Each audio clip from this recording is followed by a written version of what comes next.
उस्ताद कैसे है? चले आज बात कर लेते हैं कि यूट्यूब, टिकटॉक या इंस्टाग्राम इनको अपने प्राइमरी वे ऑफ इनकम बनाना चाहिए कि नहीं बनाना चाहिए।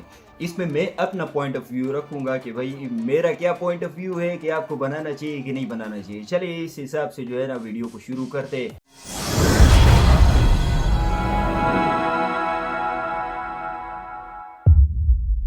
देखो बहुत बड़े बड़े यूट्यूबर्स हैं, मिसाल दे देता हूँ कि आप लकी गेमिंग को देख लो, लकी पबजी गेमिंग को देख लो, जनरल टोनी को सीओसी में देख लो, या आप टक्यास को देख लो, और या इंडिया का सबसे बड़ा जो यूट्यूबर है मेरे ख्याल से उसका नाम क्या है, टेक्निकल गुरुजी। अब उसके व्यूज़ देख लो तो डे बाय डे ड्रॉप होते हैं।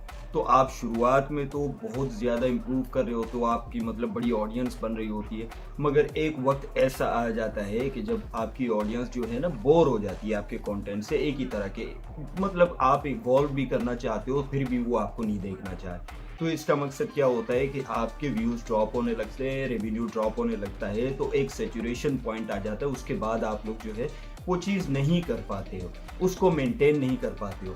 तो उसके बजाय मतलब कि जो रेवेन्यू आपका पहले आ रहा था वो आहिस्ता आहिस्ता घटना शुरू हो जाता है। तो इसके हिसाब से अगर आप सिचुएशन पॉइंट से पहले अगर आप अपना कोई बिजनेस सेट कर लेते हो या कोई और सेटअप सेट कर लेते हो तो ऑब्वियसली वो आपको बड़ा हेल्प आउट करता है। मगर अगर आप नहीं करते हो वो चीज़ तो ऑब्वियसली एक पॉइंट पे आके जो है आप रुक जाते हो और उसके बाद आपका डाउनफॉल शुरू हो जाता है। तो डाउनफॉल से बचने के लिए जब आप इम्प्रूव कर रहे हो तो उस टाइम पर आपने कुछ इन्वेस्टमेंट्स कर देनी है, या आपने जो है कोई क्या कहते हैं उसको, बिजनेस स्टार्ट कर देना है या आप किसी अच्छी जगह पर आप किसी रियल एस्टेट पे जो है आप पैसा इन्वेस्ट कर दें, या कोई ऐसा स्टार्टअप वगैरह स्टार्ट करें जिसके बाद जो है ना आपको पैसे वैसे मिलना शुरू हो जाए।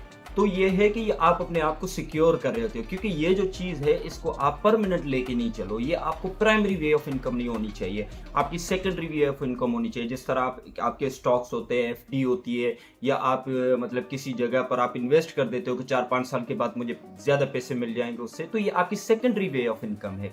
तो आप इसको प्राइमरी वे ऑफ इनकम नहीं बनाएं। तो प्राइमरी वे ऑफ इनकम आपकी या तो आपके बिजनेस होना चाहिए या आपकी एक परमानेंट जॉब होनी चाहिए, जिस हिसाब से जो है ना आपको वहाँ से पैसे आने चाहिए।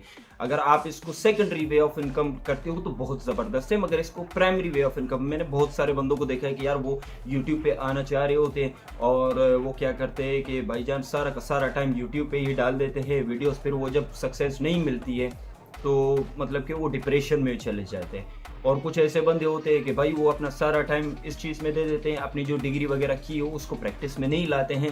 तो जब 4-5 साल के बाद जब आप सैचुरेशन पॉइंट पे पहुंच जाते हो और आपका डाउनफॉल आना शुरू हो जाता है, तो आपके पास जॉब तो आपके पास रही नहीं ना, क्योंकि 4-5 साल तो आप अपने स्टफ से दूर रहे, जो आपकी फील्ड थी उसमें आपने काम ही नहीं किया।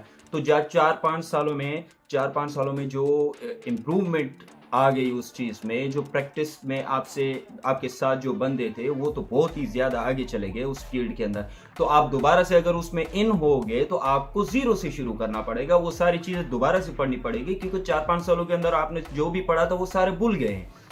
तो मेरे हिसाब से तो जो भी मतलब कि बहुत बड़े बड़े यूट्यूबर थे, तो अभी भी हैं जो, तो आप बड़े बड़े यूट्यूबर का ही मिसाल ले लो। देखो लकी पबजी, वो भी यूट्यूब को छोड़ के चला गया, उसको कोई जाहिर सी बात है कोई प्राइमरी वे ऑफ इनकम इससे ज़्यादा अच्छी मिली होगी। अगर आप दूसरे टेक्निकल गुरुजी को देख लो, वो अभी भी टेक वीडियोस बना रहा है, ठीक है, नई नई चीज़ यार है टेक, मगर जो स्टाइल है वो एक वक्त आ जाता है कि आपकी ऑडियंस आपके उस स्टाइल से बोर हो जाती है। ठीक है, आप देख लो कि भाई जनरल टोनी को देख लो, भाई सीओसी क्लैश ऑफ क्लैंस में वो मतलब 2 मिलियन प्लस उसके सब्सक्राइबर्स थे, 3 साल पहले उसने भी यूट्यूब छोड़ दिया।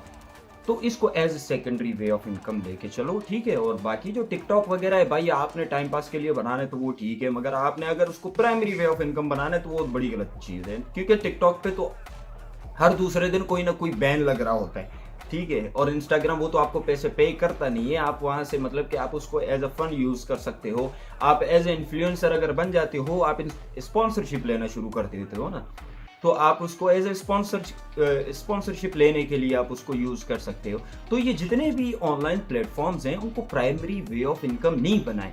आप उनको सेकेंडरी वे ऑफ इनकम बनाएं। जिस तरह आप स्टॉक्स को बनाते हैं, आप इसको रियल एस्टेट की इन्वेस्टमेंट को लगाते हैं, ठीक है, आप बैंक के सेविंग अकाउंट, एफडीज वगैरह उसको लगाते, तो ये भी आपका सेकेंडरी वे ऑफ इनकम होना चाहिए। और आपने जो डिग्री की है, जो आपका एक्सपीरियंस है, जो आपने इतने सालों में आपने जो सीखा है, पढ़ा है, तो वो आपका प्राइमरी वे ऑफ इनकम होना चाहिए। बताएं आपकी क्या राय है कि भाई आपको यूट्यूब चैनल, मेरे हिसाब से तो यार सारों को यूट्यूब चैनल स्टार्ट करना चाहिए। अगर आप वहां से ग्रो नहीं भी करते हो तो आपका एक कॉन्फिडेंस बिल्ड हो जाता है।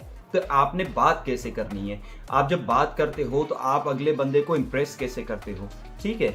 तो ये जब आपके अंदर क्वालिटी आ जाती है, कॉन्फिडेंस आपके अंदर आ जाता है, तो आप अपनी रियल लाइफ में भी इतने ही कॉन्फिडेंट होते हैं।